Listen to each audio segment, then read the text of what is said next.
Quand la France déclare la guerre à l'Allemagne, le 3 septembre 1939, elle entre dans le conflit avec une aviation qui, sur le papier, semble respectable, mais qui, dans la réalité, est déjà en retard.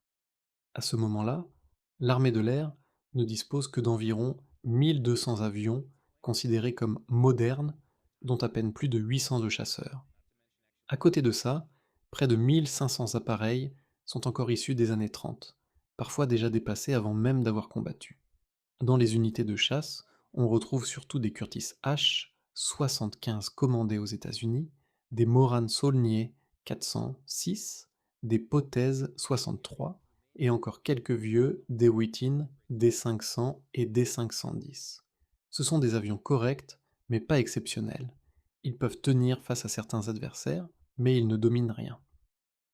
Du côté des bombardiers, la situation est encore plus inquiétante, avec des blocs 200 et 210 ou des Amio 143, lents, mal protégés et très vulnérables à la chasse ennemie. Globalement, l'aviation française est mal préparée à une guerre moderne. Elle manque d'appareils performants, de radios fiables, de coordination avec l'armée de terre et surtout, elle fait face à une Allemagne qui a déjà industrialisé la guerre aérienne.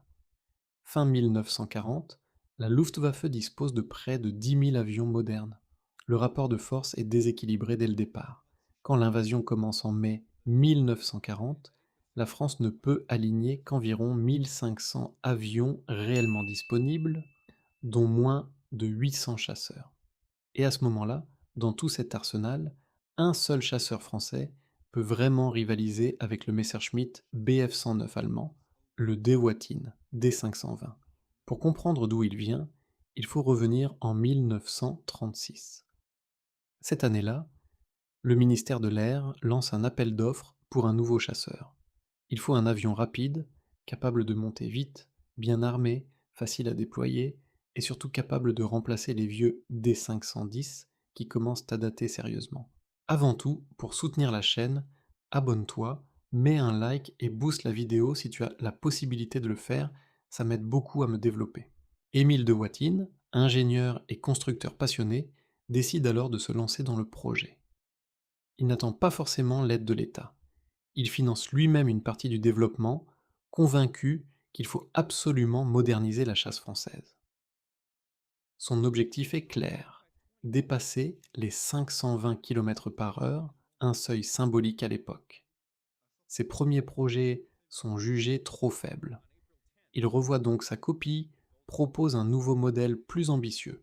Mais entre les hésitations politiques, les lenteurs administratives, le manque de moyens et les débats sur l'armement, le temps passe. 2 années entières s'écoulent avant qu'on lui donne enfin l'autorisation de construire des prototypes. En 1938, le futur D520 prend enfin l'air. Et là, tout change. L'avion est moderne, aile basse, train escamotable, cockpit fermé, structure solide. Dès les premiers essais, il impressionne.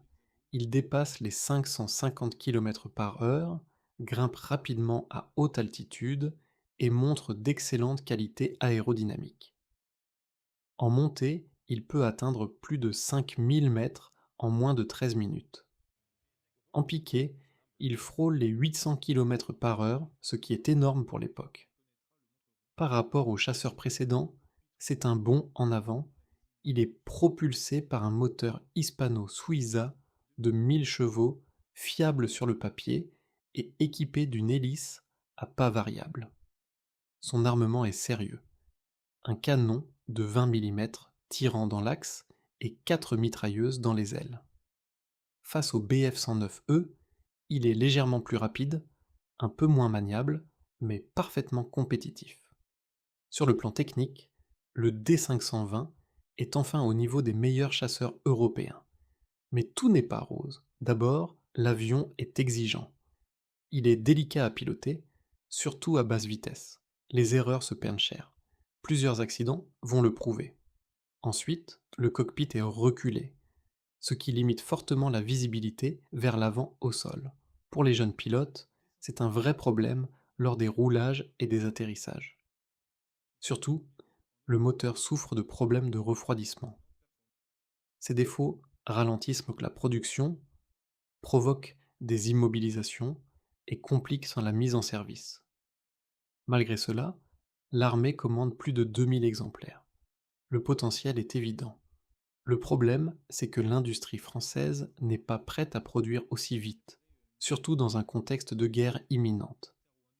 Quand les Allemands attaquent en mai 1940, seule une trentaine de D520 sont réellement opérationnels.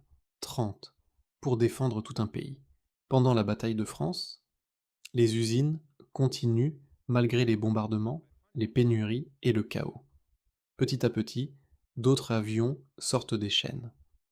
À l'armistice, environ 400 ont été livrés. Ceux qui sont engagés se battent avec acharnement. Les pilotes français, souvent très jeunes, affrontent des adversaires expérimentés, mieux coordonnés, soutenus par une logistique solide. Malgré cela, les D520 remportent plus de 100 victoires confirmées, probablement autour de 150 en réalité, pour environ 85 pertes. Ils font jeu égal avec les meilleurs chasseurs allemands, mais ils sont trop peu nombreux pour peser sur le cours de la guerre. Après la défaite, leur histoire ne s'arrête pas. Une partie des avions part en Afrique du Nord, d'autres restent en métropole, quelques-uns gagnent l'Angleterre. Sous Vichy, la production reprend avec l'accord de l'Allemagne. En échange, une partie des appareils est livrée à la Luftwaffe. Le D520 va alors servir sous de nombreux drapeaux. En Syrie, en 1941, il combat les forces britanniques et françaises libres. En Afrique du Nord, il manque souvent de pièces détachées. En Italie, il défend Naples et Turin. En Allemagne, il sert à l'entraînement. En Bulgarie, il affronte les bombardiers alliés. Ironiquement, il combat souvent du mauvais côté de l'histoire. En 1944, certains D520 récupérés par les FFI sont remis en état et utilisés contre les poches allemandes sur la côte atlantique. C'est une forme de revanche tardive. Au total, plus de 900 exemplaires seront construits. L'avion restera en service jusqu'au début des années 1950. Il affrontera même d'autres D-520 en 1953 lors de ses derniers exercices. Au final, le Dewoitinde 520 est un symbole. C'est l'exemple parfait d'un excellent avion, conçu avec intelligence, capable de rivaliser avec les meilleurs, mais victime du retard industriel, des hésitations politiques et du manque d'anticipation. S'il était arrivé 2 ans plus tôt, en grand nombre, l'histoire aurait peut-être été différente. Il avait le potentiel pour devenir une légende. Il est devenu le témoin d'une occasion manquée. Un chasseur courageux, performant, respecté par ses pilotes, mais né trop tard dans un pays qui n'était plus prêt pour la guerre qu'il allait devoir mener.